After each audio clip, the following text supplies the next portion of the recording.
말씀은 로마서 8장 31절에서 39절입니다. 제가 봉독하겠습니다.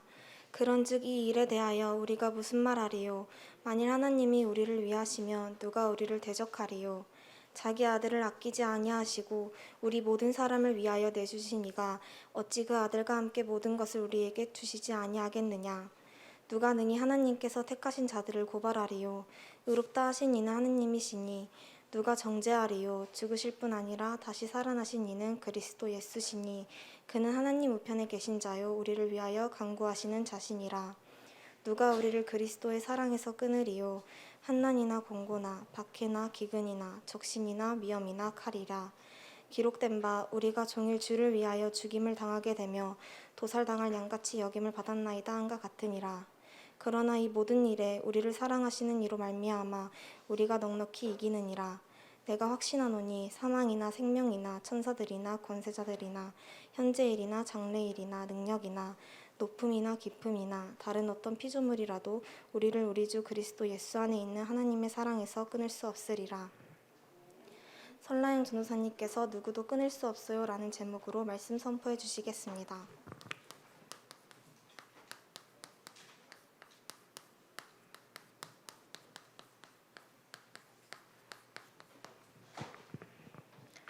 생명의 성령의 법으로 하나님의 자녀가 된 우리는 하나님께 예배할 수 있는 최고의 신분과 권세를 얻었죠. 우리 옆에 있는 친구들에게 너는 하나님 자녀야 이렇게 얘기해 줘요. 축복해 볼까요? 너는 하나님의 상속자야 라고 축복해 주세요. 네, 우리 선생님들께도 고백해 볼까요? 선생님은 하나님의 자녀예요. 선생님은 하나님의 상속자예요. 우리 자신에게도 고백해봐요. 나는 하나님의 자녀다. 나는 하나님의 상속자다. 왜 우리가 하나님의 자녀이요 하나님의 상속자가 됐냐면요, 우리를 그렇게 만들어준 법이 바뀌었기 때문이에요. 법을 어긴 사람은 뭐라고 얘기하죠? 법을 어긴 사람, 법을 지키지 못한 사람, 범죄자, 죄인, 죄수라고 해요. 지난주에 법을 어겼던 바울이 어떤 법을 어겼죠? 복음을 전하면 안 되는데 복음을 전했어요. 예수님을 믿는다는 그 이유만으로, 예수님을 믿어야 구원을 받을 수 있다는 그 복음을 우리 유대인뿐만 아니라 이방인들에게 전해서 심지어는 교회까지 세우고 그 믿는 사람들에게 하나님의 말씀을 전달하는 그런 법을 어겼더니 결과로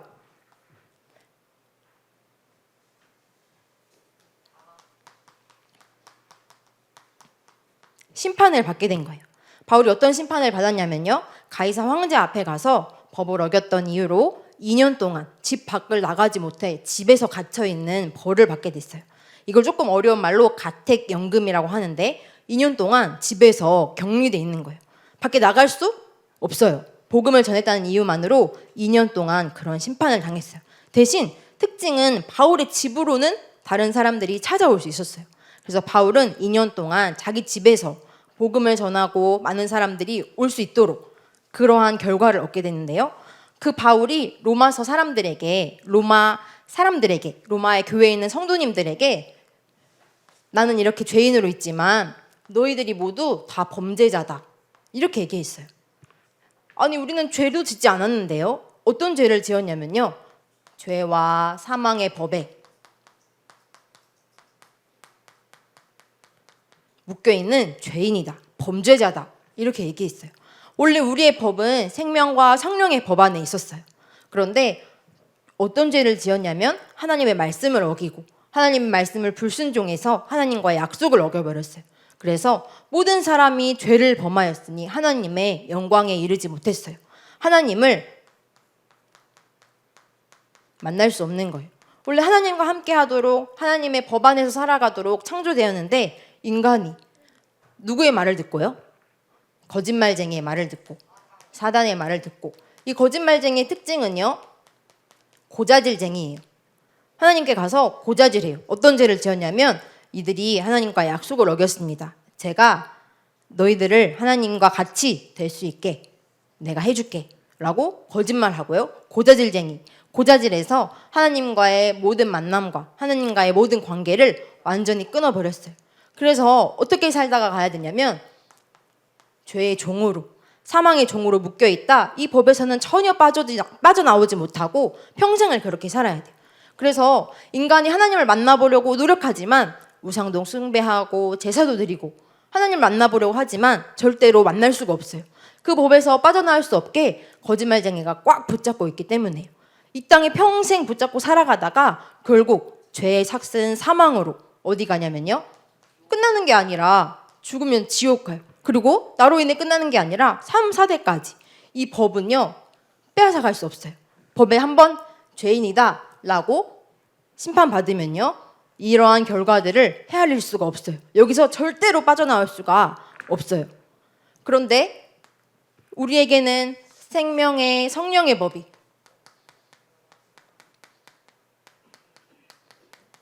우리의 원래 법이 이 법이었어요. 우리가 원래 살던 법이 이 법 안에서 우리가 살아야 되는 하나님의 자녀였어요. 그런데 거짓말쟁이의 말을 듣고 고자질쟁이의 말을 듣고 하나님을 떠나서 하나님 없이 우상을 숭배하고 다른 귀신들을 섬기는 제사를 지내다가 평생을 그렇게 살아가다가 지옥에서 살아야 되는데 우리에게는 방법이 없기 때문에 하나님께서 직접 그 방법으로 이 땅에 인간의 몸을 입고 내려오셨어요.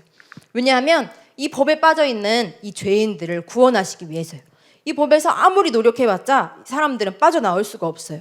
빠져나올 수 있는 방법은 그 법에 힘이 있는 사람이 우리를 건져줘야 되는 거예요. 그래서 그분이 우리의 죄를 완전히 해결하시려, 우리의 죄가 그들의 백성의 죄를 완전히 구원하시려 아들 하나를 보내셨는데요. 그 이름이 바로 예수님. 그 예수님께서 십자가에서 이 모든 법을 완전히 해결하셨어요. 그래서 거기에 묶여있는 우리를 그냥 쏙 빼내주셨어요. 그 예수 그리스도를 어떻게 하기만 하면요, 믿기만 하면, 그 예수님께 제사를 드리거나 예수님께 돈을 많이 내거나 예수님을 위해서 좋은 일을 열심히 하거나 그런 게 아니라요, 그냥 믿기만 하면 생명의 성령의 법이 죄와 사망의 법에서 우리를 완전히 해결하는 거예요. 그 예수님께서 십자가에 죽으시고 3일 만에 부활하셔서 우리의 모든 문제를 완전히 해결하셨다고. 그래서 로마에 있는 성도님들에게 너희가 원래는 죄인이었지만 너희들이 혹시 예수 그리스도를 믿기만 한다면 그 사망과 죄의 법에서 완전히 벗어날 수 있어, 완전히 해방받을 수 있어 라고 전달하고 있어요. 그러면 그 예수님을 믿는 자들을 하나님은 자녀라고 부르신대요. 그 하나님 아버지께 나아갈 때 그 예수님이 그리스도로 우리의 모든 문제를 완전히 해결하셨구나, 죄와 사망의 법에 있는 우리를 그곳에서 완전히 빼내주셨구나, 우리를 해방시켜 주셨구나 믿기만 하면 하나님의 자녀요, 아까 얘기했던 것처럼 하나님의 상속자가 된대요. 그냥 믿었을 뿐인데 우리의 신분과 권세를 완전히 바꿔주셨어요. 그게 바로 하나님의 능력이에요. 그래서 우린 더 이상 죄와 사망의 법 안에서 살 필요가 없어요. 심판받았어요. 그런데 하나님께서 예수 그리스도를 믿는 우리를 통해서 이 사람은 이제 죄 없다 라고 말씀하신대요.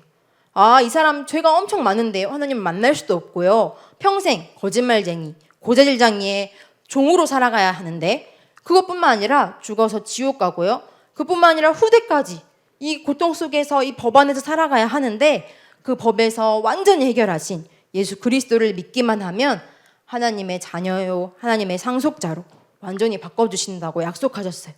이 하나님의 방법의 특징이 있는데요, 하나님 자녀의, 우리 로마서 8장 오늘 본문 읽어볼까요? 31절에서 39절 말씀. 로마서 8장 32절에서 39절 말씀.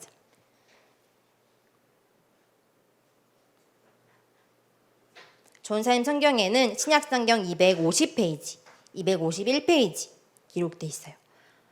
우리 함께 읽습니다. 로마서 8장 31절에서 39절 말씀. 전도사님 성경에는 신약성경 250페이지.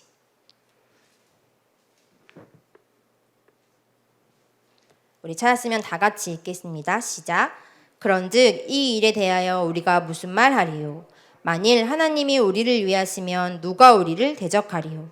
자기 아들을 아끼지 아니하시고 우리를 모든 사람을 위하여 내주시니가 어찌 그 아들과 함께 모든 것을 우리에게 주시지 아니하겠느냐. 누가 등이 하나님께서 택하신 자들을 고발하리요. 의롭다 하신 이는 하나님이시니 누가 정죄하리요. 죽으실 뿐 아니라 다시 살아나신 이는 그리스도 예수시니 그는 하나님 우편에 계신 자요 우리를 위하여 간구하시는 자시니라. 누가 우리를 그리스도의 사랑에서 끊으리요. 환난이나 공고나 박해나 기근이나 적신이나 위험이나 칼이랴. 기록된 바 우리가 종일 주를 위하여 죽임을 당하게 되며 도살 당할 양같이 여김을 받았나이다 함과 같으니라. 그러나 이 모든 일에 우리를 사랑하시는 이로 말미암아 우리가 넉넉히 이기느니라. 내가 확신하노니 사망이나 생명이나 천사들이나 권세자들이나 현재일이나 장래일이나 능력이나 높음이나 깊음이나 다른 어떤 피조물이라도 우리를 주 그리스도 예수 안에 있는 하나님의 사랑에서 끊을 수 없으리라. 아멘. 이제는 하나님의 자녀가 된 자를 아무도 공격할 수 없어요. 아무도 대적할 수도 없고요. 아무도 고발할 수 없어요. 고발하는 이가 존재해요. 거짓말쟁이 사단, 고자질쟁이 마귀가 지금도 하나님 앞에 가서 고자질하고 있어요. 하나님, 이 렘넌트들이 어떻게 했는지 아십니까? 이들이 죄가 엄청 많습니다. 이렇게 고발하고요. 대적해도요. 한 번 예수 그리스도를 믿는 하나님의 자녀에게는 절대로 공격이 들어오지 못해요. 이게 바로 자녀의 권세요. 자녀의 특권이에요. 그리고 옆에서 계속 거짓말해요. 사단은요. 하나님께 가서 계속 고자질해요. 저 설나영이 얼마나 죄가 많은지 아십니까? 라고 고자질하고 정죄해요. 그 사람 죄가 엄청 많아요. 그 사람 죄인이잖아요. 라고 계속해서 거짓말하고 고자질해요. 그런데 오늘 말씀에서는 예수님께서 하나님 보좌 우편에 앉아서 제가 이미 설나영의 죄를 해결했습니다. 그 사람은 죄 없습니다. 옆에서 예수님께서 계속 얘기하고 계신대요. 마치 변호사처럼요. 변호사는 죄인의 죄를 대변해서 얘기해주죠. 저 사람은 죄가 없습니다. 이 있습니다. 얘기해주죠. 저 사람은 그렇게 한 것이 아닙니다.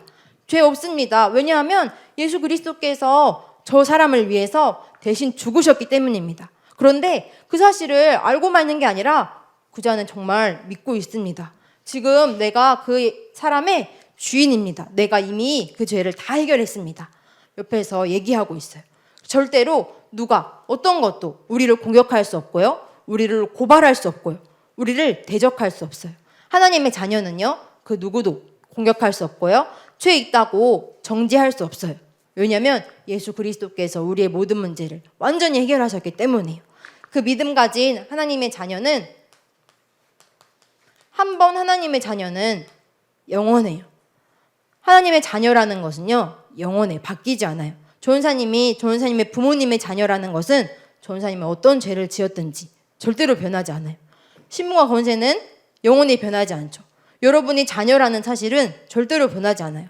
오늘 이번 추석이니까 갑자기 우리 엄마 아빠를 바꿔야겠다. 그럴 수 없어요. 너무 많은 죄를 지었으니까 우리 엄마 아빠가 바뀌어지겠다. 내가 다른 엄마 아빠 집으로 가야겠다. 절대로 그럴 수 없어요. 우리에게 양자의 영을 주셨기 때문에 하나님께서 우리를 자녀 삼아 주셨기 때문에 우리는 자녀요, 상속자예요. 그래서 한 번 믿으면 누구도 그 어떤 것도 절대로 하나님의 사랑에서 우리를 끊을 수 없다고 말씀하고 계세요. 그런데 지금도 거짓말쟁이, 고자질쟁이는 와서요. 너 예배 잘 안 드리잖아. 너 말씀 잘 집중 못 하잖아. 기도수도 잘 안 하잖아. 너 부모님 말씀도 잘 안 들잖아. 하나님께 가서 거짓말하고요. 고자질쟁이 얘기하고 있어요. 그럼 우리는 무엇을 증거로 내야 되죠? 무엇을 심판으로 딱 내밀어야 되죠? 우리는 이미 판결 받았다. 예수님께서 우리의 모든 문제를 완전히 해결하셨기 때문에 우리는 이미 죄 없다. 예수님이 다 해결했다. 내는 거예요. 그 증거로 우리를 하나님의 자녀 삼아 주셨어요. 그리고 한 번 자녀 삼아 주셨는데 예수님께서는 성령님으로 우리와 영원히 함께 하신대요. 심지어는 우리가 기도할 때를 알지 못할 때도 성령님께서는 우리를 친히 도와주신대요. 그래서 우리 렘넌트들이 이번 주에 하나님 저를 도와주세요. 우리 렘넌트들이 이렇게 기도했으면 좋겠어요. 하나님 제 옆에서 또 지금 저와 함께 눈에 보이지 않지만 함께 해주시잖아요. 거짓말쟁이가 와서 또 죄와 사망의 법에서 자꾸 종노릇하라고 만들 때 저거는 거짓말이잖아요. 하나님께서 예수 그리스도를 보내주셔서 십자가에서 죽으시고 부활하셔서 이미 모든 것을 완전히 해결하셨잖아요. 하나님 저에게 이 믿음 주세요. 혹시 지금 말씀을 듣다가 나도 그 기도해야겠다. 하나님 지금 저를 도와주세요. 한다면 하나님께서 바로 어떻게 해요? 그래 맞아. 너 죄 없지? 내가 다 해결했어. 내가 지금 너와 함께하고 그 그리스도의 사랑에서 끊을 수 있는 사람은 누구도 천사도 권세자도 모든 것도 아무것도 끊을 수 없어 라고 얘기하고 있어요. 그래서 우리 랩런트들이 이번 주에 하나님 저를 도와주세요 기도하는 거예요. 왜냐하면 지금 이 시간 나와 함께 하시잖아요. 전사님이 너무 어려운 일이 있을 때, 힘든 일이 있을 때 부모님한테 얘기해서 엄마 아빠 내가 이게 필요한데 저를 도와주세요 하면 부모님은 바로 오케이 할 거예요. 왜요? 자녀니까요. 아버지의 것을 다 가진 상속자니까요. 그런데 눈에 안 보이는 하나님께서는 성령님으로 우리가 가는 모든 언제 어디서나 어떻게든 우리를 도와주시고 우리와 함께 하시죠. 그런데 알고만 있는 게 아니라 우리 랩런트들이 구해야 돼요. 이걸 보고 뭐라고 하죠? 기도. 우리가 기도할 때를 알지 못할 때도 성령님께서는 우리를 도와주신대요. 그래서 이렇게 기도하세요. 하나님 저 어떻게 기도할지 모르겠어요. 저를 도와주세요. 하나님 제가 죄와 사망의 법에서 빠진 하나님의 자녀인데 자꾸 거짓말쟁이가 와서 고자질쟁이가 와서 저를 속여요. 저를 도와주세요. 우리 랩런트들이 도전하는 거예요. 그리고 그 말씀 붙잡고 우리 랩런트들이 지난주에 얘기했던 것처럼 믿음이 들려질 수 있는 그 자리에 나오는 거예요. 믿음은 들음에서, 들음은 그리스도의 말씀에서 나오죠. 그래서 우리가 더 이상 귀신에게 제사 드리는 것이 아니라 하나님을 예배하는 하나님의 자녀로 말씀 듣는 그 자리에 듣다 보면요 하나님의 믿음이 생겨져요. 믿음 생기면요 나뿐만 아니라 이 복음을 전달할 수 있도록 이 땅에 살아보니까 많은 사람들이 죄와 사망의 법에서 돈 많은 사람이든 성공한 사람이든 집이 아주 큰 집이 가지 있던 사람이든 없던 사람이든 모든 사람이 죄와 사망의 법에 다 빠져 있구나. 그래서 예수님이 그리스도로 모든 사람을 살리려고 이때 이방 사람들은 믿지 못한다고 얘기했었어요. 그래서 바울이 로마에 있는 사람들에게 복음을 전했던 것처럼 전 세계 모든 사람이 이 예수님을 믿을 수 있도록 하나님이 우리를 먼저 부르셨어요. 그래서 우리 전도하고요. 또 다른 나라에게 복음을 전하죠. 우리가 전달해주지 않으면요. 그 사람을 들을 수 있는 방법이 없어요. 그래서 하나님께서 우리를 부르셨다고 말씀하세요. 그래서 이번 주 우리 랩런트들이 그래 나는 하나님의 자녀지. 예수님께서 나를 죄 없다고 말씀하셨지. 죄와 사망의 법에 빠진 모든 사람을 살릴 수 있도록 지금 이 시대에 나를 부르시고 나를 도와주시려고 지금 나와 함께 하시지. 우리 랩런트들이 이번 주 하나님의 도우심을 구하는 누구도 끊을 수 없는 그리스도의 사랑으로 충만한 한 주간 되시길 바랍니다. 또 그래서 우리가 다음 주에는 또 신학원으로 또 우리가 사문을 기도처 모임으로 또 성경 읽기로 우리가 훈련들 가지고 있죠. 랩런트들이 함께 응답받는 초등부 되기를 소망합니다. 우리 함께 눈을 감고 두 손을 모으고 기도해요.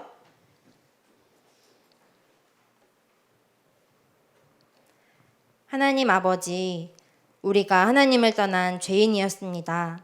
그런데 예수님을 보내주셔서 죄와 사망의 법, 거짓말쟁이 사단의 손에서 우리를 구원해 주신 것 감사해요. 지금 이 시간 우리의 마음의 문을 열어 예수님을 우리의 그리스도로 주인으로 모십니다. 이제는 그 무엇도 그 누구도 하나님의 사랑에서 끊을 수 없는 하나님의 자녀로 하나님의 상속자로 살아가게 주님 우리를 도와주세요. 특히 우리를 도와주신 것처럼 우리 친구들과 우리 가족들에도 하나님의 자녀가 될 수 있도록 성령으로 역사해 주세요. 모든 문제 해결자 되신 예수 그리스도 이름으로 기도합니다. 아멘.